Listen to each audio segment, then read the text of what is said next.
Assalamualaikum warahmatullahi wabarakatuh.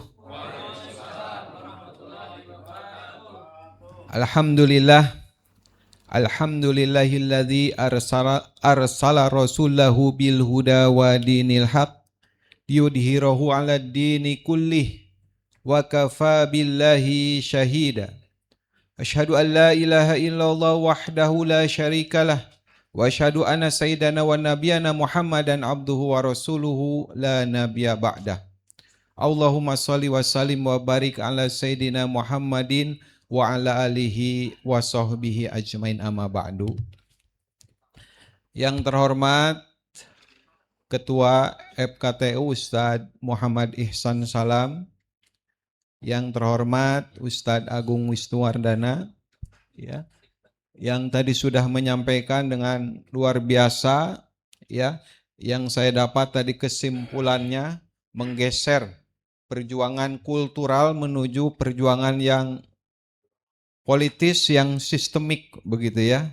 Nah, ini yang akan menjadi poin pembahasan saya pada kesempatan hari ini ya. Jadi kita akan berdiskusi lebih banyak. Bisa ditampilkan apa itu namanya file presentasinya ya ke teman-teman panitia. Jadi ini memang topik yang cukup berat bagi saya menyampaikan strategi ya politik atau strategi perjuangan sistemik menuju Islam kafah ya. Kebetulan memang selama 1 bulan ini saya baca beberapa buku terkait dengan sejarah pergerakan Islam. Ada 3 buku yang menarik sebenarnya. 2 diantaranya adalah buku tentang Hos Cokroaminoto yang ditulis tahun 1942 ya. Dan bukunya Hamka, ini juga buku lama ya, yang ditulis oleh beliau di tahun 1946 ya, judulnya Revolusi Agama. Saya terpaksa mencoba memahami ini agar supaya ada sesuatu yang baru begitu ya ketika nanti kita coba bahas, kita diskusi terkait dengan perjuangan umat Islam ini ya. Next ya. Mana ininya?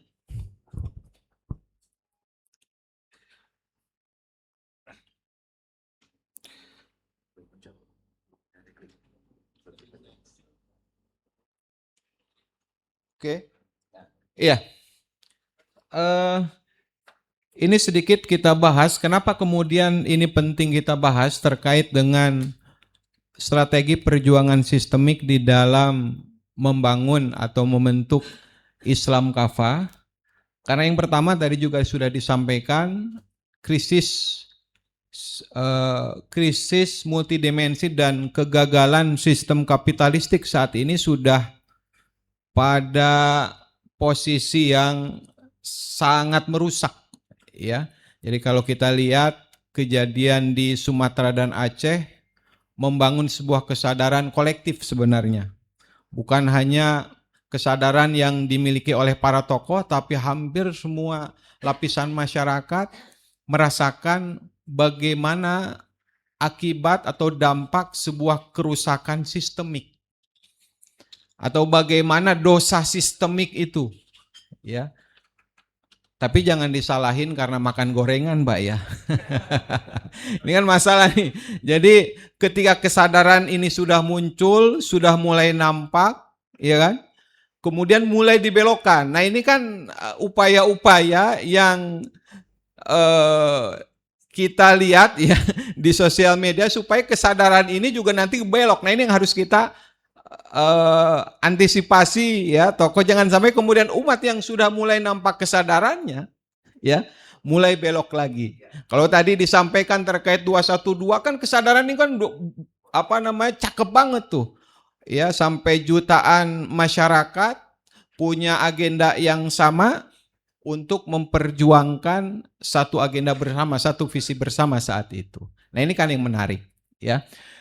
Yang kedua, kenapa kemudian strategi ini perlu dibahas? Karena menentukan arah dan kemenangan kaum muslimin atau umat Islam. Ini kan seharusnya menjadi evaluasi kita bersama, ya. Perjuangan untuk meraih kemuliaan Islam dan kaum muslimin ini kan sudah dilakukan ratusan tahun.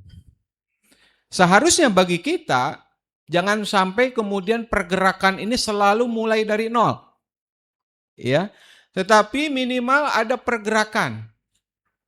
Minimal sekarang itu posisinya itu ada di angka 6 atau di angka 7 misalnya. Kalau skalanya skala 10.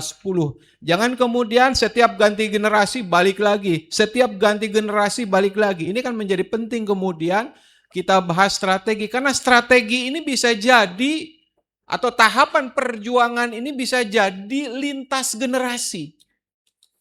Ya, bisa jadi lintas generasi. Jangan sampai kemudian kegagalan Hos Cokroaminoto, kegagalan Hamka, bukan berarti kita menyalahkan mereka, tetapi dalam rangka mencari pelajaran, mencari ibroh dari langkah-langkah yang telah dilakukan oleh para pendahulu kita. Termasuk kegagalan misalkan Partai Masyumi saat itu di tahun 1955. Ya, ini kan seharusnya menjadi ibroh buat kita. Jangan sampai kita bergerak dari nol lagi. Maka ini terus penting kita bahas, kita diskusikan, kita diskusikan. Sehingga nanti kita bisa implementasikan bersama umat, kan begitu. Yang ketiga tentu saja ini untuk meraih keridhaan Allah Subhanahu wa Ta'ala. Jangan sampai ya niatnya untuk kemuliaan Islam dan kaum muslimin ternyata di tengah jalan untuk kepentingan pribadi dan kepentingan partai. Nah, ini yang akan terjadi ya saat ini. Kebanyakan akan jadi belok nih. Ya, oke. Lanjut. Oleh karena itu di sini kita memerlukan satu metode perjuangan ya yang dilandaskan kepada kajian sirah atau kepada kajian apa yang telah dilakukan oleh baginda Nabi Muhammad SAW. Ya, pertanyaannya buat kita, seberapa intens kita mencoba melihat perjalanan perjuangan atau perjalanan dakwah Rasulullah SAW, kita jadikan sebagai runjukan, sebagai pijakan di dalam membangun strategi perjuangan saat ini. Ya. Apakah yang kita lakukan itu sudah sesuai apa tidak? Sejauh mana gapnya, sejauh mana kesenjangannya? Ini kan seharusnya kita evaluasi terus. Ya. Tadi misalkan, ketika ini menarik. Jadi Hamka itu ketika mengomentari di buku pengantarnya Hos Cokroaminoto, dia bilang begini, tahun 1924, ini tulisan Hamka sendiri, tahun 1924, saya ini umurnya 17 tahun, kata beliau. Beliau masih tinggal di Sumatera saat itu. Tetapi pada umur 17 tahun, beliau sudah berinteraksi, melahap berbagai pemikiran-pemikiran dari Hos Cokroaminoto. Hos Cokroaminoto adanya di Jawa.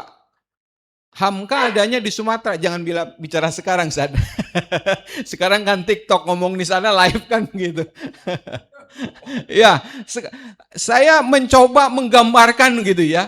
Kok bisa gitu? Apa yang kemudian ditulis oleh Hos Cokroaminoto pada saat itu tersebar pula begitu ya di Sumatera Barat tahun 1924 gitu loh. Bukan saat ini. Iya kan? Saya pikir bis aja ke sana belum ada kan. Berapa lama itu perjalanan dari Jawa ke Sumatera Barat kan gitu. Tetapi pemikiran-pemikiran beliau itu sampai. Dari mana? Ternyata korannya nyampe juga. Namanya koran Hindia Baru gitu. Ada koran yang memang Hos Cokroaminoto rajin menulis gagasan-gagasannya terkait dengan pergerakan Islam, nyampe juga ke Sumatera Barat saat itu. Ya mungkin telat seminggu apa telat sebulan, tapi yang penting pemikirannya kan nyampe juga ke arah sana. Yang menarik sampai kemudian Hamka Muda merasa tertarik untuk memperdalam pemikiran-pemikiran yang dilempar atau yang disampaikan oleh Host Cokroaminoto tentang pergerakan Islam, tentang perjuangan umat Islam saat itu. Memang saat itu tantangan kontekstualnya adalah mengusir penjajah. Kan begitu. Ya. Sehingga Hamka Muda itu meminta izin kepada ayahnya untuk merantau umur 17 tahun saat itu. Singkat cerita pada sekitar umur 17 tahun dia sampailah dia di Pulau Jawa. Ya kan? Sampai di Pulau Jawa sehingga beliau belajar bersama Host Cokroaminoto. Ya. Umur beliau masih 17 tahun, itu perjalanannya panjang tuh.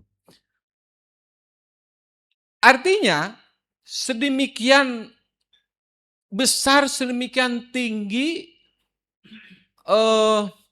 semangat dari tokoh Islam muda saat itu untuk memperdalam pemikiran-pemikiran Islam terkait bagaimana mereka harus berjuang, itu.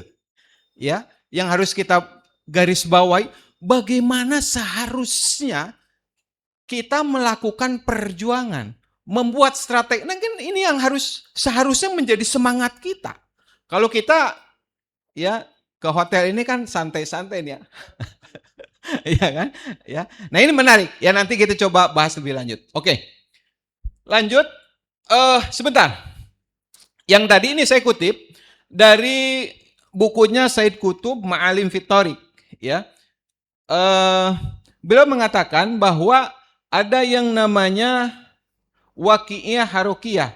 Jadi waqi'iyah harokiyah itu adalah sebuah gerakan yang memiliki tahapan-tahapan. Ya, buku ini ditulis tahun 60-an. Ya, beliau adalah tokoh Ikhwanul Muslimin. Jadi kita bayangkan para tokoh-tokoh itu ketika mereka bergerak menulis buku dulu tuh. Ya, supaya bisa mengukur bahwa perjuangan yang dilakukan itu benar-benar bisa sampai kepada tujuannya. Ya. Jadi gerakan itu harus ada tahapan-tahapannya. Kira-kira kalau saya tanya misalnya kepada kita semua, tahapan kita di dalam perjuangan ini ada berapa? Ada 3, ada 4 misalkan, ada 5 kan begitu. Ya. Gerakan yang memiliki tahapan-tahapan dan setiap tahapan itu memiliki sarana yang sepadan dengan tuntutan dan kebutuhan realitasnya. Jadi pada setiap tahapan itu pasti ada target-target, ada tujuan-tujuan yang harus diraih. Ya, oke, kita lanjut dulu. Yang kedua, saya ambil dari bukunya Syekh Munir Muhammad Godban Manhaj Haroki. Ya, beliau katakan langkah-langkah metodologis yang ditempuh oleh Nabi sejak beliau diutus hingga berpindah kepada Ar-Rafiqul A'la atau kembali kepada Allah Subhanahu wa taala menuntut kita untuk mengikuti tahapan-tahapan itu selangkah demi selangkah agar kita berada di atas kejelasan dalam urusan kita. Jadi kita berjuang ini bukan sekedar perasaan, bukan sekedar emosional. Ketika rame 212, yuk kita dirikan minimarket 212 kan begitu ya. Kan kita selalu begitu tuh. Jadi emosional. Ada apa? Oh yuk kita. Jadi bukan berdasarkan satu strategi yang panjang. Ya. Nah, ini menjadi penting beliau sampaikan tahapan saat ini, perjuangan saat ini kalau kita refleksikan dengan perjuangan baginda Nabi, kita sudah ada pada tahapan mana? Ini kan yang seharusnya menjadi evaluasi kita bersama. Ya. Kalau hanya sekedar kebaikan, menyampaikan baligu ani walau ayah, iya itu kebaikan. Tetapi kan tujuan kita berjuang ini sebagaimana para tokoh pergerakan Islam sampaikan, tujuan kita ini kan adalah menerapkan Islam secara kapal, bukan yang lain. Dan ini kan perjalanan yang panjang. Harusnya kan kita ukur. Ya, kita ada di tangga keberapa nih? Nah, ini yang menjadi penting selalu kita evaluasi. Ya. Nah, pada kesempatan ini coba kita akan bahas. Terus, terakhir, dari bukunya Syekh Taqiyuddin An-Nabhani, Takatul Hizbi dan Daulah Islam. Jadi metode perjuangan Rasulullah ini adalah cara syar'i untuk menegakkan negara Islam. Dan sesungguhnya yang menetapkannya adalah syariat yang telah dijelaskan secara sempurna dalam sirah. Jadi saya pikir ini jelas bahwa perjuangan atau dakwah, kata istilah beliau menggeser dari struktural kepada sistemik atau secara politis, tujuannya kan jelas, penerapan Islam kafah. Metodenya bukan ngarang-ngarang. Bukan kemudian kita konvensi kesepakatan para tokoh, bukan sekedar itu. Tetapi perjuangan ini, strategi yang kita lakukan harus merujuk kepada apa yang dilakukan oleh baginda Nabi Muhammad SAW. Harus ada dalilnya. Ya, jadi bukan sekedar ngarang-ngarang.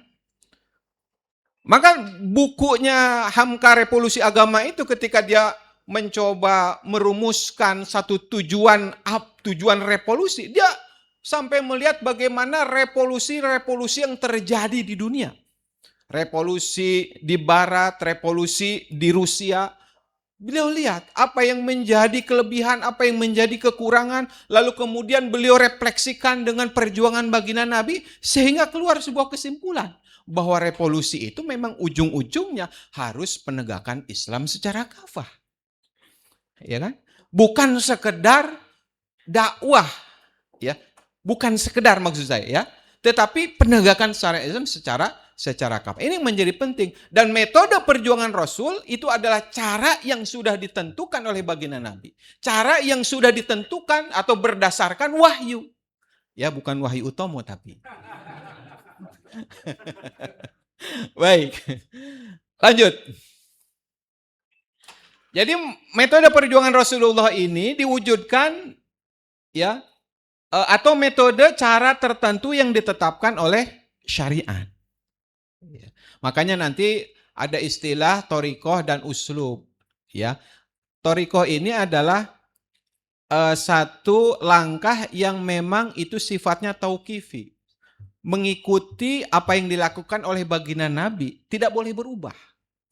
Tetapi ada uslub, sarana-sarana yang sifatnya dinamis, mengikuti perkembangan zaman. Misalkan dulu nggak ada TikTok, sekarang ada TikTok.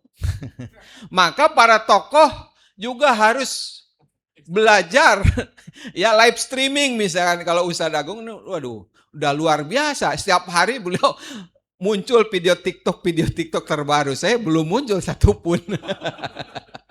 Tapi di IG sudah ada, Sat.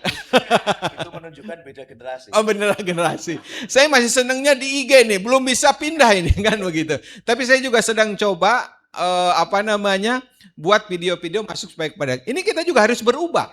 Karena ini adalah tuntutan zaman. Inilah yang disebut dengan uslub. Tapi ada beberapa thoriqoh, ada tahapan yang memang tidak boleh berubah mengikuti apa yang dilakukan oleh baginda Nabi. Ya.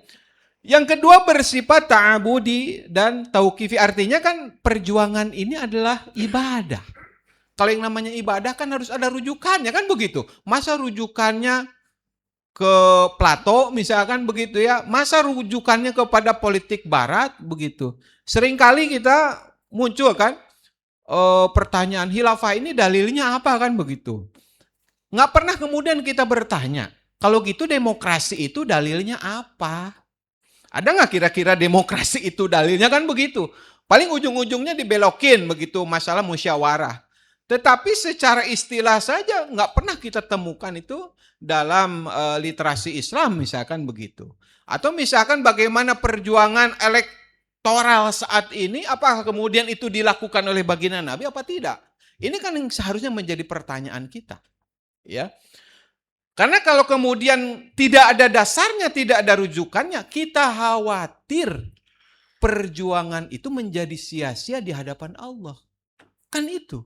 Kita sudah kemudian mengerahkan tenaga, pikiran, harta, tapi ujung-ujungnya ternyata, ya, itu tidak punya landasan. Nah ini kan berbahaya sekali. Ya. Kemudian Nabi bertindak sebagai Rasul bukan sekedar tokoh sejarah. Ya. Jadi apa yang dilakukan oleh baginda Nabi selama 13 tahun di Mekah, 10 tahun di Madinah, itu adalah perjuangan dakwah, perjalanan dakwah. Kan seharusnya itu juga kita lihat sebagai sunnah gitu bahasanya kan, ini sunnah ini, iya kan? Bukan sekedar pakaian, bukan sekedar makanan, bukan sekedar posisi kita duduk. Tetapi seharusnya kita juga mengikuti sunnah bagaimana dakwah Rasulullah. Ya, bagaimana menyampaikan gagasannya di hadapan para kabilah misalnya, di depan tokoh-tokoh politik saat itu. Ini kan juga sunnah. Ya, bagaimana beliau mendatangi, ya kan, tokoh-tokoh politik saat itu dan seterusnya. Ini kan adalah sunnah juga. Ya. Oke, kemudian perbuatan beliau dalam dakwah ini merupakan tuntutan hukum. Ya. Jadi kalau solu kamaro aitumuni usoli kan begitu ya. Sholat saja harus mengikuti bagaimana Rasul sholat. Ya. Nah termasuk di dalam perjuangan ini juga kita harus mengikuti. Pertanyaan lagi-lagi. Sudah nggak kita mengkaji secara rinci, secara detail, apa yang sudah kita lakukan ini sesuai dengan yang dilakukan Rasul atau belum. Ya. Oke, lanjut. Kalau kita lihat, ya, perjuangan Rasulullah SAW kita bagi dua secara periodisasi. Di Mekah selama 13 tahun, di Madinah selama 10 tahun. Ya. Nah, di Mekah kita bisa bagi perjuangan Rasulullah SAW menjadi 3 tahapan. Yang pertama adalah tahapan kaderisasi. Yang kedua adalah tahapan interaksi dengan umat. Yang ketiga adalah nusroh. Tadi Ketua FKTU menyampaikan nusroh. Nah, kita akan coba lihat sebenarnya nusroh ini apa yang dimaksudkan begitu ya. Yang kedua adalah penerapan Islam kafah. Saya ingin menegaskan dulu ya. Yang keempat ini harus kita sepakati dulu nih. Jangan sampai kemudian nggak sepakat. Bahwa baginda Nabi itu di Madinah mendirikan negara, sudah titik, begitu ya, bukan yang lain. Karena masih ada yang kemudian itu bukan negara begitu, ini negara. Para tokoh-tokoh politik barat saja menyampaikan Piagam Madinah itu adalah konsep negara modern pertama, kok kan begitu. Ya. Maka ini adalah contoh konkret bagaimana tujuan dakwah itu ujungnya itu. Ya. Jadi tujuan akhir dari dakwah itu seharusnya adalah menjalankan syariat Islam secara utuh, secara kafah atau Islam kafah kita sebutnya. Maka ini harus kita sepakati, jangan sampai kemudian kita berhenti di tahap yang pertama, berhenti di tahap yang kedua, jangan. Ujungnya itu adalah melanjutkan kehidupan Islam. Ya. Hidup kita ini harus diatur oleh syariat Islam dalam setiap aspek kehidupan. Kalau kata almarhum Kiai Haji Zaiduni MZ, masuk WC sampai masuk istana itu kan diatur oleh syariat Islam. Nah inilah menjadi PR kita, bagaimana masuk istana apa belum saat ini kan syariat Islam itu. Ini yang seharusnya menjadi PR kita. Oke. Kita akan bahas satu persatu, langsung masuk nomor 1. Jadi kalau kita lihat, tahapan pertama perjuangan Rasulullah SAW itu adalah kaderisasi. Jadi kaderisasi ini menjadi perkara yang sangat penting di dalam sebuah perjuangan. Nggak boleh kemudian perjuangan ini sendiri. Harus membangun kader. Tokoh-tokoh pergerakan Islam pertama menyadari ini. Makanya tadi bagaimana Hamka sampai belajar halakoh dulu tuh. Kohos Cokro Amuneto dari Sumatera Barat ke Jawa. Untuk apa? Memahami dulu nih bagaimana perjalanannya, bagaimana pemikiran-pemikiran Islam itu. Sehingga nanti terbentuk kader-kader militan, bukan kader-kader emosional. Kan saat ini kita melihat bagaimana berkumpulnya orang di partai itu untuk supaya kecipratan proyek.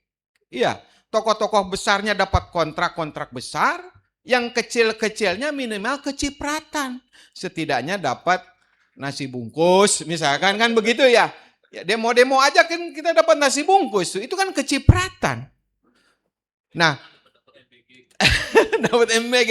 Nah, tahap pertama itu harus terbentuk kadar militer. Jadi berkumpulnya orang itu bukan sekedar bicara uang, bukan sekedar bicara kekuasaan, tetapi mereka meyakini buat apa perjuangan ini. Yakin bahwa perjuangan ini adalah untuk penegakan atau penerapan Islam kafah, bukan yang lain. Kader harus sampai meyakini tujuan itu.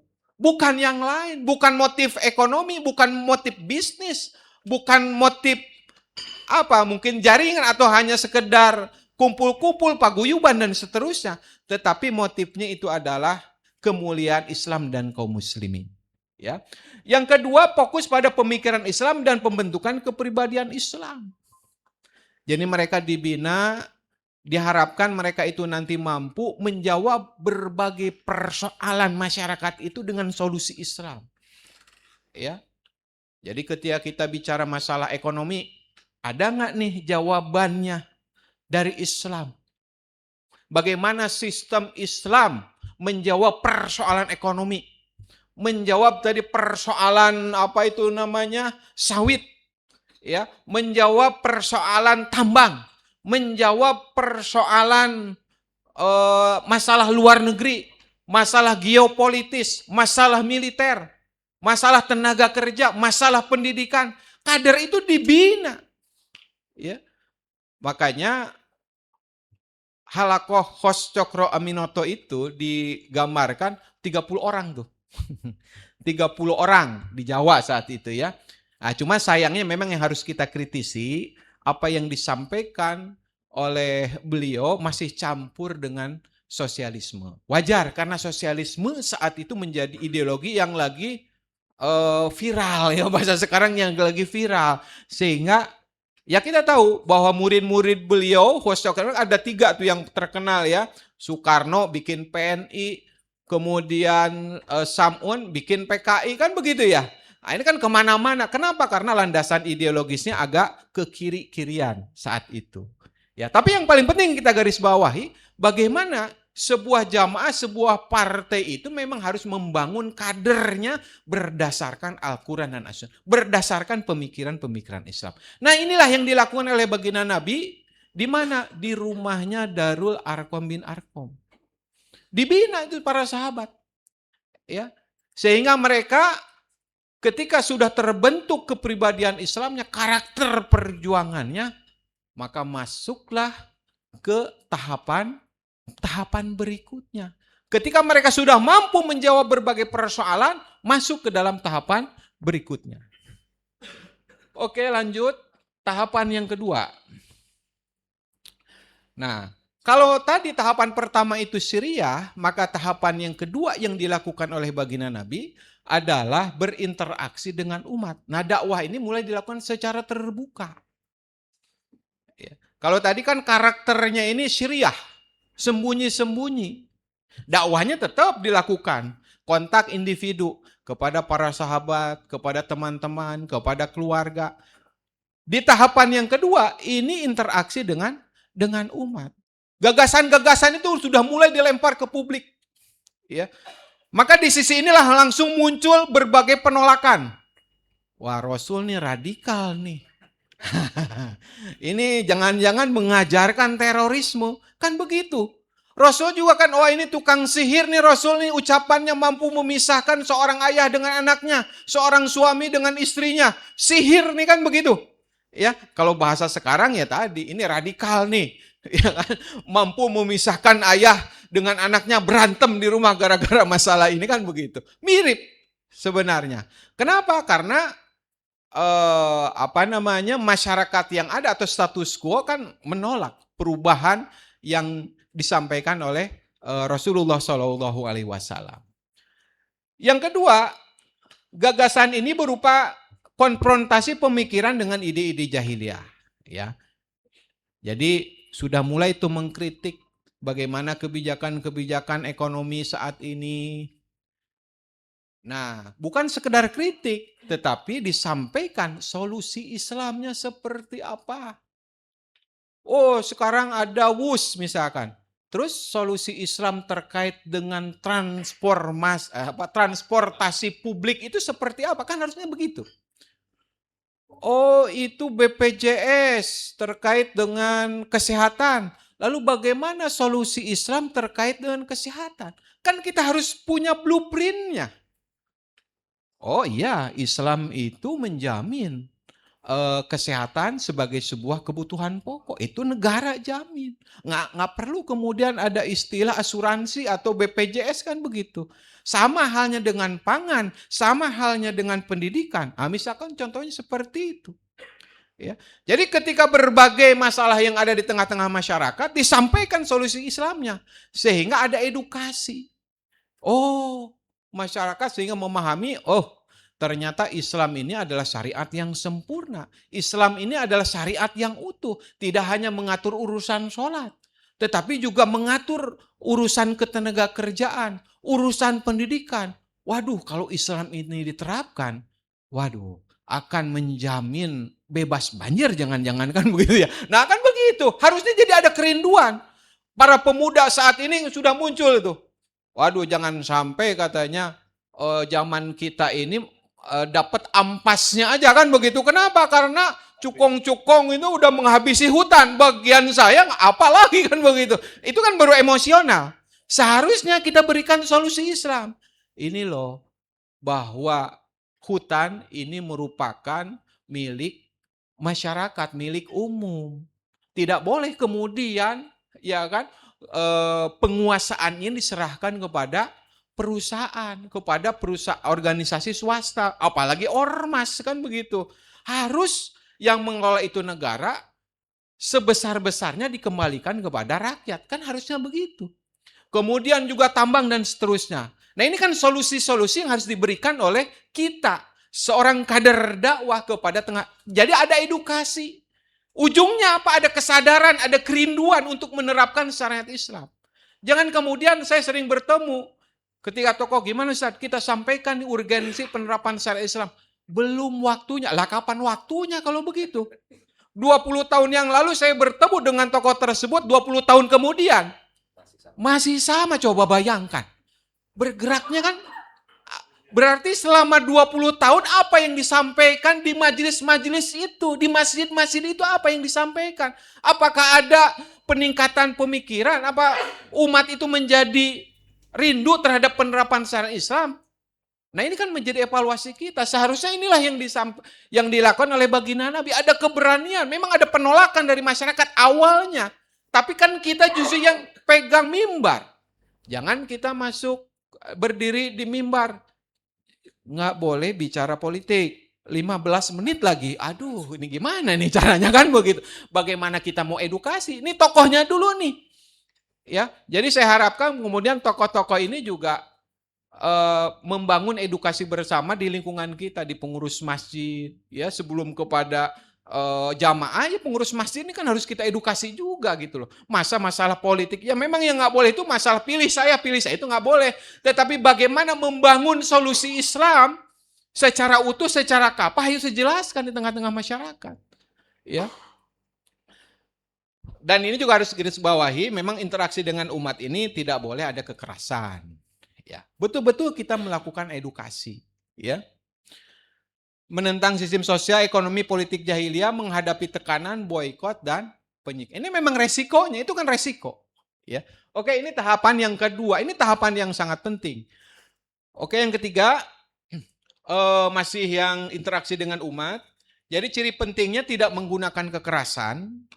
Ya, ini harus kita garis bawahi. Jangan sampai kemudian nanti dituduh, oh yang melakukan aktivitas pengobongan ini jamaah itu. Enggak, karena memang apa yang kita lakukan itu kita klaim bersama tidak menggunakan kekerasan. Dari awal memang begitu. Ya. Jadi tidak bisa kemudian orang tua, oh kamu melakukan radikalisme pakai aksi teror. Nggak bisa karena kita tidak pernah menggunakan kekerasan. Sebagaimana baginda Nabi tidak menggunakan kekerasan. Ya. Kemudian tidak ikut sistem jahiliyah. Nah ini penting. Ya. Jadi kita tidak melakukan ikut serta dengan persoalan-persoalan riba, persoalan daging sapi, apalah kan begitu ya. Ini kan yang terjadi gitu. Tokoh-tokoh Islam itu akhirnya terjerat hukum. Nah, ini kan disayangkan begitu karena mereka larut dalam sistem yang ada. Tidak kompromi dengan kekuasaan, makanya baginda Nabi ketika ditawari kekuasaan itu kan sangat jelas. Wahai Nabi, kalau engkau misalkan pengen kaya, nanti kita kumpulin ya harta orang-orang Quraisy ini di sekitar Mekah kita berikan sehingga kamu menjadi orang paling kaya, kan begitu. Tokoh politik jahiliyah menawarkan kepada baginda Nabi kan begitu. Kalau engkau pengen wanita yang paling cantik, kita cariin deh. Siapa nih yang paling cantik ya, kita berikan. Kalau engkau memang pengen kekuasaan, kita berikan. Tapi syarat, jangan ganggu gugat nih budaya-budaya yang sudah ada. Iya kan? Ya. Nah ini kan yang terjadi, negosiasi politik yang dilakukan oleh tokoh-tokoh jahiliyah. Tapi Nabi menolaknya. Seandainya matahari ditaruh di sebelah kanan di tangan kiri, bulan di tangan kiri, aku tidak akan berhenti dari dakwah ini atau aku menang. Allah menangkan dakwah ini, kan jelas. Jadi Rasulullah tidak mau berkompromi. Artinya kita bisa melihat bahwa perjuangan Nabi itu bukan masalah elektoral, bukan masalah saya harus dipilih, bukan sekedar masalah kekuasaan, tetapi bagaimana penerapan syariat Islam ini bisa diterapkan. Kalau sekedar dapat kekuasaan tetapi Islam tidak bisa diterapkan, buat apa? Pesannya kan begitu, ya kan? Kan Quraisy nawarin begitu. Nabi kalau ente pengen kekuasaan kita kasih. Syaratnya satu. Jangan ganggu sistem yang sudah ada. Budaya, kultur yang sudah ada ini udah jangan diganggu. Tetap ente jadi penguasanya kan begitu. Ini kan tawarannya kan begitu. Ya, komprominya kan begitu. Tapi Rasul menolak karena persoalannya, tujuannya itu bukan sekedar mendapatkan kekuasaan. Ujungnya itu bagaimana Islam harus diterapkan. Kalau dapat kekuasaan tetapi Islam nggak bisa diterapkan, buat apa? Itu kan seharusnya menjadi pertanyaan kita. Oke, nah interaksi dengan umat ini yang menarik. Langkah yang ketiga, kita agak percepat sedikit. Ini sebenarnya bagian ujung di tahapan kedua, tapi saya pisahkan Thalabun Nusroh ini. Ya, karakter fasenya itu adalah mencari dukungan kekuasaan. Dilakukan setelah terbentuk basis kader dan opini umum. Jadi kalau di tahapan ke-1 ini sudah berhasil kita membangun kader, di seluruh Indonesia sudah tersedia kadernya. Di setiap desa, di seluruh dari Aceh sampai Merauke, kader kita sudah ada. Misalkan begitu, ya kan? Kemudian kedua, sudah terbentuk kesadaran-kesadaran umum. Maka ini menjadi pijakan kita untuk meraih nusroh. Meraih dukungan ahlul quwah yang punya kekuasaan.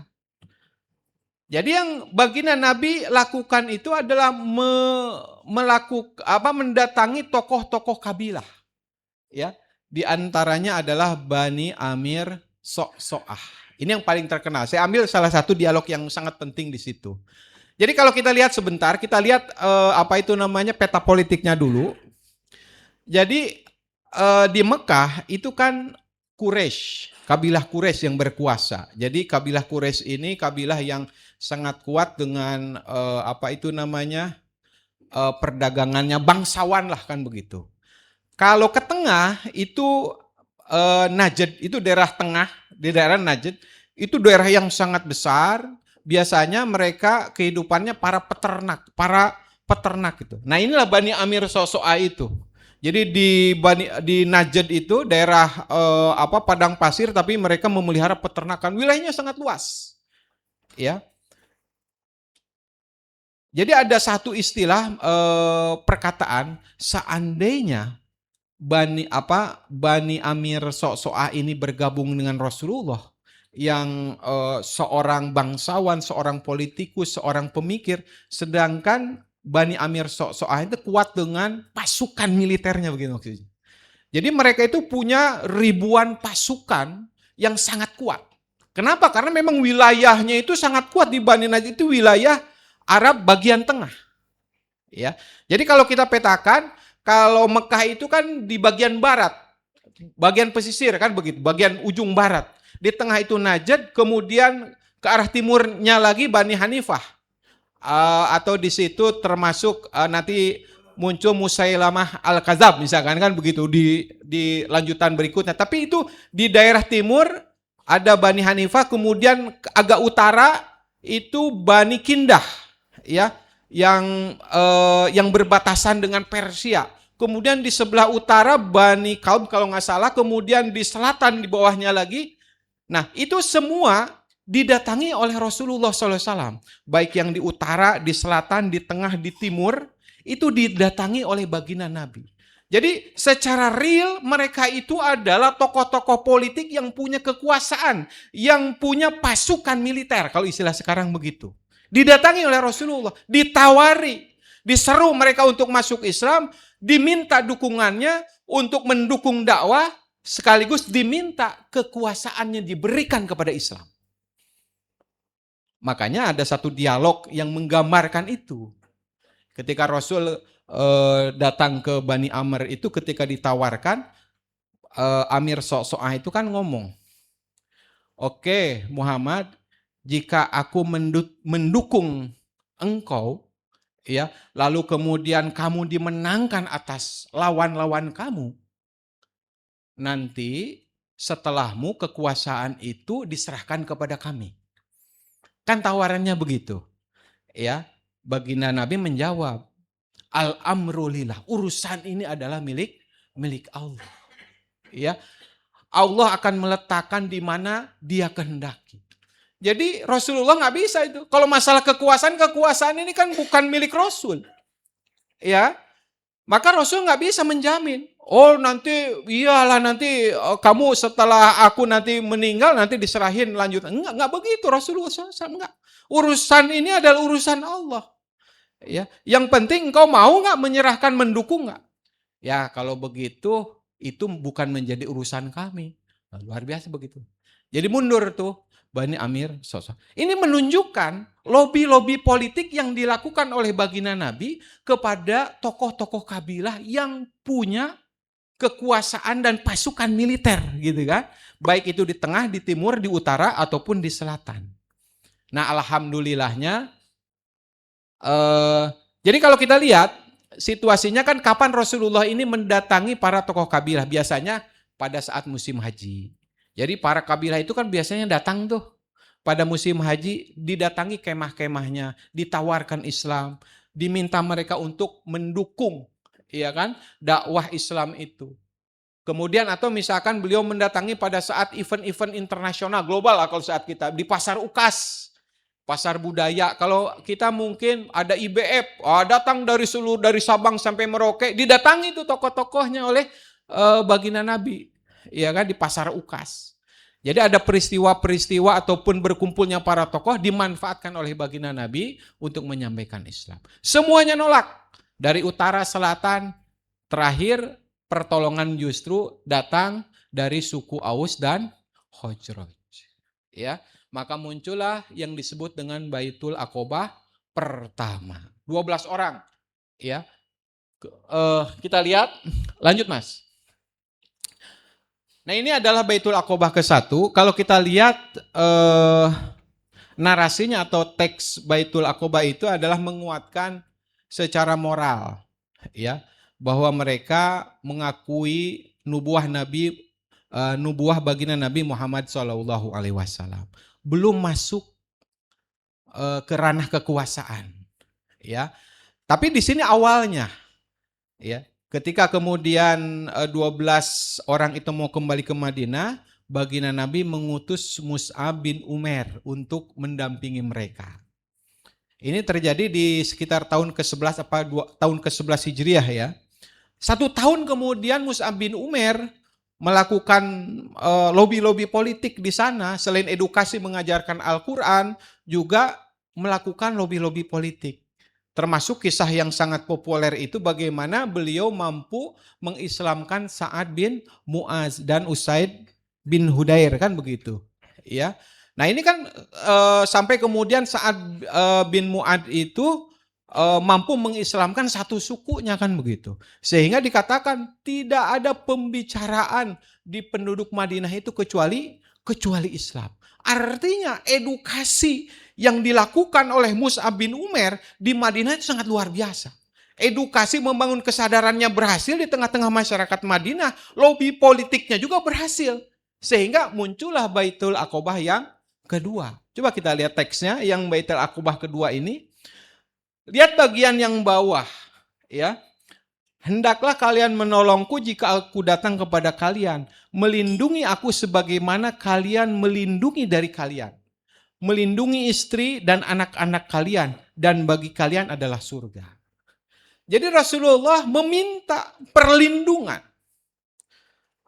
Kalau bahasa sekarang itu kan suaka, begitu ya, suaka politik ya bahasanya ya. Atau sebenarnya ini adalah secara tidak langsung menggambarkan bahwa mereka harus mendukung Rasulullah Shallallahu Alaihi Wasallam itu memberikan kekuasaannya, berupa kekuasaan diserahkan kepada baginda Nabi. Lalu mereka setuju. Makanya kemudian singkat ceritanya karena persetujuan Baitul Aqobah ini Rasulullah melakukan hijrah. Ya, lanjut. Nah, jadi berdasarkan pijakan Baitul Aqobah masuklah tahapan yang keempat, penerapan Islam kafah. Hijrah kaum muslimin ke Yasrib, Rasulullah hijrah terakhir, kekuasaan Islam resmi berdiri di Madinah. Artinya datangnya Rasulullah itu hanya sekedar formalitas. Faktualnya di situ gitu. Ofisialnya kan begitu. Formalnya pada saat Baitul Aqobah itu sebenarnya pengakuan baginda Nabi sebagai seorang pimpinan, ya kan? Bukan sekedar pimpinan agama tetapi pimpinan politik sudah diserahkan di Baitul Aqobah yang kedua ini. Sehingga ketika Rasul datang ke Madinah itu udah resmi, udah nggak ada masalah apapun. Ya. Nah, ini kan menjadi penting bagi kita. Artinya perjalanan ini menunjukkan bahwa perjuangan Nabi SAW ini ada tahapannya sebagaimana tadi Syekh Munir ataupun tadi disampaikan Said Kutub ini jelas sekali tahapan-tahapan yang dilakukan oleh baginda Nabi dari tahapan ke-1, tahapan kedua, tahapan ketiga sampai berdirinya negara Madinah. Ini jelas dan dalilnya juga ada berdasarkan Al-Quran, berdasarkan As-Sunnah, nggak bisa dibantah. Coba kita lihat siroh-siroh yang dilakukan oleh baginda Nabi Muhammad SAW. Dan ini diamini oleh tulisan-tulisan dari berbagai tokoh, berbagai siroh itu, Manhaj Haroki, Ma'alim Fitorik, dan seterusnya. Ya, termasuk ya yang nanti kita tawarkan juga kitab Takatul Hizbi sama Daulah Islam sama perubahan masyarakat ini juga ada nanti mungkin Ketua FKTO akan menawarkan juga nih ya kan kajian-kajian yang lebih detail terkait dengan persoalan ini. Jadi PR kita sebenarnya Bapak yang dimuliakan Allah Subhanahu wa taala ya. Jadi ada satu analisis yang menarik terkait dengan kegagalan Masyumi sampai kemudian dibubarkan oleh Soekarno ya. Ditulis kesimpulannya memang seharusnya umat Islam itu tidak terjebak dengan agenda-agenda elektoral. Karena kalau agenda-agenda elektoral tanpa ada dukungan pemikiran edukasi yang sangat kuat, itu gampang sekali oleh penguasa itu dibubarkan. Ini bukan hanya terjadi di Indonesia. Kemenangan Fis di Aljazair kan menang politik, menang telak, juga dibubarkan. Kemudian Mursi tahun 2012 juga dibubarkan. Ya. Jadi kalau kita lihat perjalanan Nabi itu, metodenya tahapan ke-1, ke-2, dan ke-3, inilah yang seharusnya menjadi pijakan kita bersama. Dan satu agendanya adalah agenda penerapan Islam, bukan yang lain. Ini agenda kita bersama. Ya, bagaimana seluruh parpol itu harus punya agenda ini. Ya, Kita sebenarnya tidak berharap, kalau berharap sih ada mungkin ya, tidak mengharuskan begitu ya seluruh tokoh ini berada dalam satu kelompok, enggak juga, enggak apa-apa. Mau kelompok A, kelompok B, kelompok C, mau ormas A, ormas B, ormas C, silahkan. Tetapi agendanya itu harus satu. Apa? Menerapkan Islam kafah. Ya, parpolnya apa saja, ormasnya apa saja, jadikan agenda ini. Dan metodenya juga harus sama. Nah ini yang penting itu, ya kan? Karena jangan sampai kemudian agendanya penerapan Islam kafah, tetapi agendanya caranya udah kemana-mana kan begitu. Malah ini yang terjadi bisa jadi digunakan oleh musuh-musuh Islam untuk menjadi pecah belah, konflik. Ini kan yang terjadi di tengah-tengah masyarakat. Coba kalau kemudian visinya sama ketika 2012 itu 2016 ya saudara. Nah itu kan nampak ketika visinya sama, mudah kok kita ngumpulin masyarakat, betul tidak? Jutaan orang. Mau jalan kaki saja kita gerakan. Kenapa? Karena punya visi yang sama, punya agenda yang sama. Maka menjadi PR kita para tokoh itu sama-sama menularkan. Pokoknya yuk sama-sama visi kita itu adalah bagaimana melakukan edukasi kepada umat supaya muncul kerinduan menerapkan Islam kafah. Minimal dipantik kesadaran itu. Ada kesadaran, tidak ada penolakan. Harus sama-sama setuju Islam atau syariat Islam ini menjadi kerinduan kita bersama. Nah ini harus menjadi agenda. Mudah-mudahan sekali lagi pada pertemuan ini nanti kita bisa bahas lebih lanjut. Ada setidaknya bagi kita semua menguatkan kerinduan diterapkannya syariah ini. Ya, demikian terima kasih. Wa minkum billahi taufiq wal hidayah. Wassalamualaikum warahmatullahi wabarakatuh.